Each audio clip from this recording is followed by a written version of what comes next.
શાસક પક્ષ કામરેજ તાલુકાના માનનીય નેતાશ્રી અને તાલુકા પંચાયતના સભ્યશ્રી એવા રમેશભાઈ શિંગાળા સાહેબ આપણી વચ્ચે ઉપસ્થિત છે।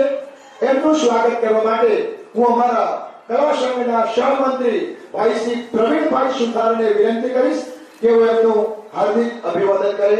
ભાઈ શ્રી પ્રવીણભાઈ સુથાર, આપ આવો અને આપણા શાસક પક્ષના નેતા રમેશભાઈ શિંગાળાનું હાર્દિક અભિવાદન કરો।